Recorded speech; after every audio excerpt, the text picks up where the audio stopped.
একমাত্র ধনীকে আল্লাহ কোরআনে স্পষ্ট বলছে, আনতুমুল ফুকারা, তোমরা সবাই কি ফকির। এটা আল্লাহর স্পষ্ট ঘোষণা, তোমরা সবাই ফকির, একমাত্র ধনী আল্লাহ সুবহানাহু ওয়া তাআলা। আর আমরা আল্লাহর বান্দা, মানে ধনীর বান্দা। তো যে নিজেকে 100তে 100 আল্লাহর বান্দা বানাবে, সে কি রিজিকের ভয় করতে পারে? রাজার সন্তান যদি টাকার ভয় না করতে পারে, কোটিপতির মালিকের সন্তান যদি টাকার ভয় না করতে পারে, তাহলে যে 100তে 100 আল্লাহর গোলাম, সে কি রিজিকের ভয় করবে? সম্ভব হতে পারে না। সম্মানিত উপস্থিতি, রিজিক আল্লাহ সুবহানাহু ওয়া তাআলার হাতে। রিজিকের ভাগ্য এমন যে মৃত্যু যেভাবে মানুষকে খুঁজে, রিজিক সেভাবে মানুষকে খুঁজে। আপনি মৃত্যু থেকে পালাতে পারবেন? রিজিক থেকে পালাতে পারবেন? আপনি তো রিজিকের জন্য দৌড়াচ্ছেন, কিন্তু আল্লাহ রাসূল বলতেছেন কি, আব্দুল্লাহ বিন মাসউদ রাদিয়াল্লাহু তাআলা আনহু থেকে বর্ণিত, যে কেউ দুনিয়া থেকে যাবে না যতক্ষণ না তার ভাগ্যে লাগা রিজিক সে পূর্ণ করে। সে দুনিয়া থেকে বিদায় হবে না তার ভাগ্যে লেখা রিজিক পূর্ণ না করার আগ পর্যন্ত। তাহলে রিজিক আপনাকে খুঁজবে, রিজিক আপনাকে খুঁজবে মৃত্যুর মতো। রিজিক আল্লাহ সুবহানাহু ওয়া তাআলার হাতে, রিজিক একমাত্র তিনিই দিতে পারেন। পরের প্রশ্ন, যদি আল্লাহ রিজিক দেয় তাহলে আমি কি জন্য পরিশ্রম করব? প্রশ্ন ঠিক আছে? ঘরে বসে আল্লাহ রিজিক দিতে পারেন না? মানুষ কিন্তু প্রশ্ন করে যে তাহলে আমি কি জন্য পরিশ্রম করব, যখন রিজিকের মালিক আল্লাহ। আল্লাহ সুবহানাহু ওয়া তাআলা কোরআন মাজিদে বলছেন, হুয়াল্লাযী জাআলা লাকুমুল আরদা যালুলান ফামশু ফি মানাকিবিহা ওয়া কুলু মির রিজকি।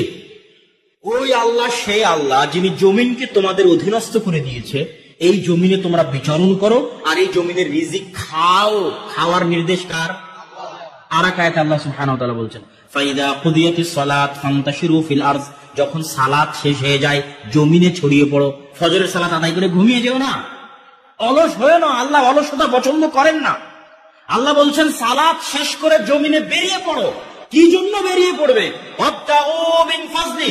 জেনে রাখো আদম সন্তান, জমিনের প্রত্যেকটা ইঞ্চিতে, প্রত্যেক ইঞ্চি মাটিতে আল্লাহর দয়া আছে, আল্লাহর রহমত আছে। ওই আল্লাহর দয়া রহমত অনুসন্ধানের জন্য বেরিয়ে পড়ো। যে সালাত শেষ করার পর ঘুমিয়ে যাবে, অলসতা অবলম্বন করবে, ঘরে শুয়ে থাকবে, রিজিকের অনুসন্ধান করবে না, ও লাট সাহেব আল্লাহর দয়ার মূল্যায়ন জানে না। ও অহংকারী, যে আল্লাহর দয়ার পিছনে ছুটতে চায় না। আল্লাহ বলছে সালাত শেষে বেরিয়ে পড়ো। কেন জমিনে বেরিয়ে পড়বে? জমিনের প্রতি ইঞ্চি মাটিতে আমি আল্লাহ, আমার দয়া আছে, ওই দয়া অনুসন্ধানের জন্য বেরিয়ে পড়বে। একটা টাকা যদি হালাল উপায়ে ইনকাম করার রাস্তা থাকে, ওই 1 টাকা উপার্জন করার চেষ্টা করা আপনার জন্য জরুরি। দাউদ আলাইহিস সালাতু ওয়াস সালাম গোসল করছেন, আসমান থেকে স্বর্ণের বৃষ্টি হচ্ছে। দাউদ আলাইহিস সালাম গোসল বাদ দিয়ে স্বর্ণ কুড়াতে গেছে। দাউদ আলাইহিস সালামের কি টাকার এতই অভাব? আল্লাহ যে সমস্ত নবী রাসূলকে সবচেয়ে বেশি ক্ষমতা আর সবচেয়ে বেশি ধন সম্পদ দিয়েছিলেন, তাদের একজন দাউদ আর সুলাইমান, বাপ বেটা আলাইহিমা সালাতু ওয়াস সালাম। তো দাউদ আলাইহিস সালামের টাকার অভাব নাই যে গোসল বাদ দিয়ে স্বর্ণ কুড়াতে যেতে হবে। দাউদ আলাইহিস সালাম কেন গেলেন? দাউদ আলাইহিস সালাতু ওয়াস সালাম বুঝাতে চাচ্ছেন যে আমি এত কোটি টাকার মালিক হওয়ার পরেও, এত ক্ষমতা অর্জন করার পরেও আমি আল্লাহর রহমতের ভিখারি, আমি আল্লাহর দয়ার মুখাপেক্ষী, আমি আল্লাহর রহমত করুণার ফকির, মিসকিন। কোটি টাকার মালিক হওয়ার পরেও, 100 বিঘা সম্পত্তির মালিক হওয়ার পরেও, পৃথিবীর সকল ক্ষমতার মালিক হওয়ার পরেও আমি আল্লাহর দয়ার ভিখারি, আল্লাহর রহমতের ভিখারি। ওই জন্য কুড়াতে গেছেন স্বর্ণ। কেন? ওই স্বর্ণটা কার দয়া? আল্লাহর দয়া। তাহলে একটা রিক্সাওয়ালাকে আমি বললাম পালাখাল যাব, ও পায়ের উপর পা তুলে বলে যে আমি যাব না, আমার যা ইনকাম করাটা হয়ে গেছে, আজ বাড়ি চলে যাব। তাহলে আমি ওর জন্য ছিলাম আল্লাহর দয়া, আরো আল্লাহর দয়াকে অবমূল্যায়ন করলো, ওর রিজিকে কোনোদিন বরকত হবে না। তাহলে আপনি রিজিক উপার্জনের চেষ্টা করবেন কেন?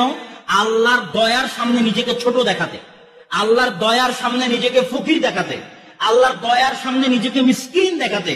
আপনি টাকা উপার্জনের জন্য বের হবেন হালাল উপায়ে, 100 তলা বিল্ডিং তৈরি করবেন হালাল উপায়ে, 100 বিঘা জমি ক্রয় করে বলবেন এই 100 তলা বিল্ডিং বানানোর ক্ষমতা আমার ছিল না, যদি আল্লাহ না দিত। এটা আল্লাহর দয়া, এটাই আল্লাহ চান।